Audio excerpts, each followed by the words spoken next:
Assalamualaikum warahmatullahi wabarakatuh. Perkenalkan, nama saya Pantas Utapea, kelas S1 SC03D, NIM 19103154. Baik, kali ini kita akan membahas tentang perencanaan strategi sistem informasi TI pada JNE Express. Baik, selanjutnya ada profil perusahaan JNE. JNE didirikan tahun 1998.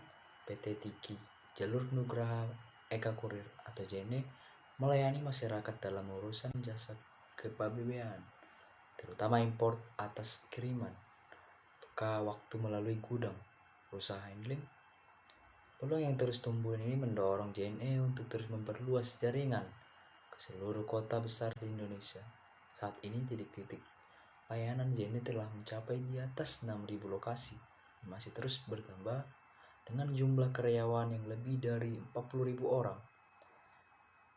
Kehandalan dan komitmen JNE ini terbukti dengan diraihnya berbagai bentuk penghargaan serta sertifikasi ISO 9001/2008 atas sistem manajemen mutu.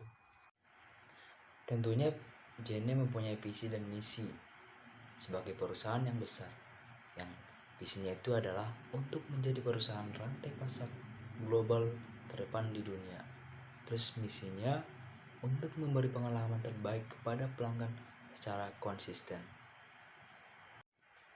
Tentunya perusahaan JNE memiliki nilai dasar, di mana perusahaan ini mempunyai nilai dasar untuk demi kemajuan perusahaan ini.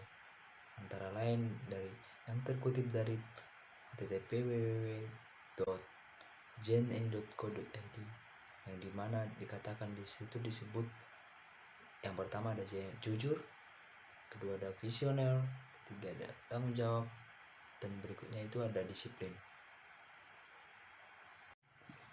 Adapun tugas dan tanggung jawab yang tercantum dalam struktur organisasi JNE antara berikut. 1. Presiden Direktur.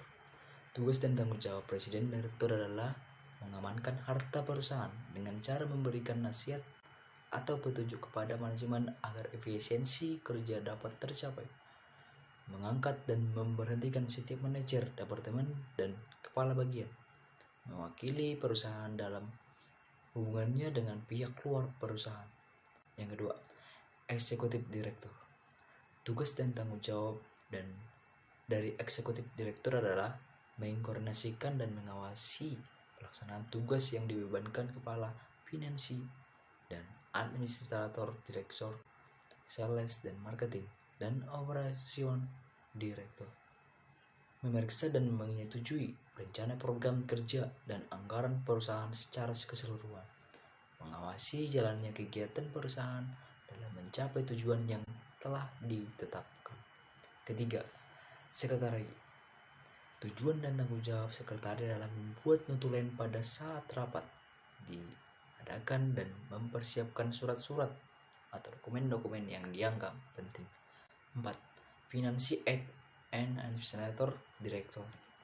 Tugas dan tanggung jawab dari Finansi dan Administrator Director adalah memimpin dan mengkoordinir seluruh aktivitas keuangan perusahaan, mengkoordinasi dan mengawasi pelaksanaan tugas yang dibebankan kepada Purchasing Manager, Finansi dan ACC Senior Manager, HRD Senior Manager, dan General Affairs Manager. Membuat dan menetapkan rencana keuangan perusahaan. Yang kelima, HRD Senior Manager. Tugas dan tanggung jawab dari HRD Senior Manager adalah melakukan pencarian atau perekrutan karyawan, menyeleksi dan menetapkan kerja karyawan, menangani hal-hal yang berhubungan dengan pemecatan atau pemberhentian karyawan, mengkoordinir dan memecahkan masalah-masalah yang ada pada divisi personalia. Yang keenam ada Sales dan Marketing Director. Tugas dan tanggung jawab dari Sales dan Marketing Director adalah mengkoordinasi dan mengawasi pelaksanaan tugas yang dibebankan kepada Customer Service Senior Manager, Sales Senior Manager, dan Marketing Senior Manager. 7. Marketing Senior Manager. Tugas dan tanggung jawab dari Marketing Senior Manager adalah melakukan analisa dan evaluasi atas produk, jasa, serta tarif dan memberikan usulan pengembangannya. Melakukan analisa dan mengevaluasi atas produk, jasa, tarif dan perusahaan-pasangan dalam usaha memberi masukan sehubungan dengan perkembangan produk yang sudah ataupun menciptakan produk baru. Ke-8. Operation Director. Tugas dan tanggung jawab dari Operation Director adalah memimpin, mengkoordinir, dan mengawasi kegiatan yang dibebankan kepada operasi. 9. Operation Senior Manager. Tugas dan tanggung jawab dari Operation Senior Manager adalah mengkoordinir dan memecahkan masalah-masalah yang timbul di dalam divisi operasional.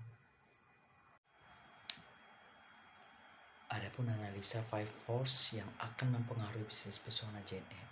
Yang pertama ada threat of industry competitor atau segment delivery. Persaingan di model bisnis ini bisa dikatakan sangat rendah karena sampai saat ini pesona adalah produk pertama yang menggunakan model bisnis ini. Namun kemungkinan persaingan tetap ada yang datangnya dari cabang resmi dari produk kuliner tersebut.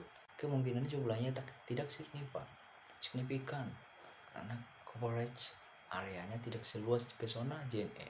Karena itu segmen ini sangat menarik untuk dimasuki.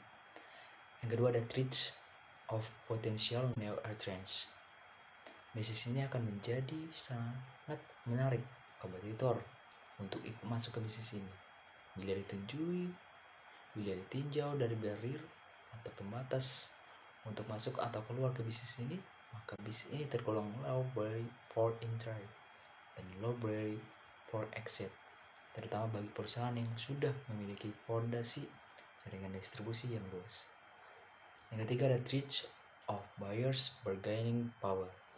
Segmen ini sangat menarik tentu karena bargaining power dari customer rendah. Yang disebabkan customer yang berminat adalah customer yang sedang sangat menginginkan makanan. Mereka tidak price sensitive apabila mengingat jarak yang harus mereka tempuh sangat jauh. Yang keempat ada threat of subsidized product.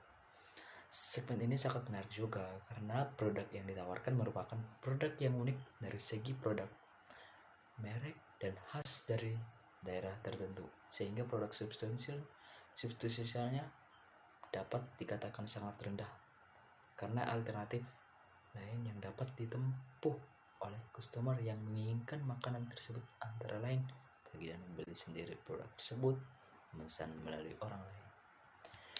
Yang kelima itu yang terakhir ada threat of suppliers bargaining power. Bila ditinjau dari kemungkinan supplier untuk menaikkan harga, segmen ini masih tetap menarik karena kemungkinan hal ini terjadi masih dapat minimalisir dengan bentuk-bentuk perjanjian bekerjasama yang saling menguntungkan. Supplier juga akan diuntungkan mengingat dengan kerjasama ini produk mereka akan semakin dikenal luas dan akan meningkatkan pendapatan.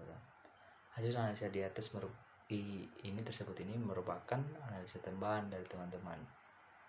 Terima kasih.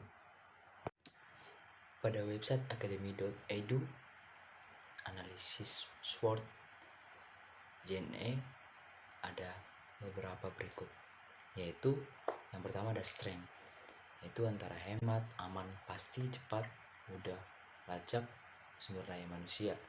Yang kedua ada weakness, kelemahan pada JNE yaitu di bidang pelayanan terhadap customer yang dinilai kurang ramah sehingga membuat customer merasa segan dan cenderung dapat mengurangi konsumen. Yang ketiga ada opportunity, dengan kekuatan yang dimiliki JNE memberikan kepercayaan pada customer dengan tetap memakai jasa JNE. Kemajuan teknologi memperluas jaringan pelayanan pada JNE. Yang keempat adalah threat, ancaman bagi JNE yaitu banyaknya perusahaan penyedia ekspedisi atau kurir yang juga menyediakan jasa pengiriman barang atau jasa atau juga paket baik dalam maupun luar negeri seperti IDHL, Asperindo, dan jasa kurir lainnya. Berikut ada analisis kesenjangan. Dalam analisis ini bisa dikatakan customer journey tidak puas dalam pelayanan yang diberikan saat ini, dari kualitas pengiriman barang atau tracking barang, ketidakpuasan terhadap informasi website dan aplikasi MyJNE dan sebagainya. Dan yang terakhir itu adalah kesimpulan dan saran.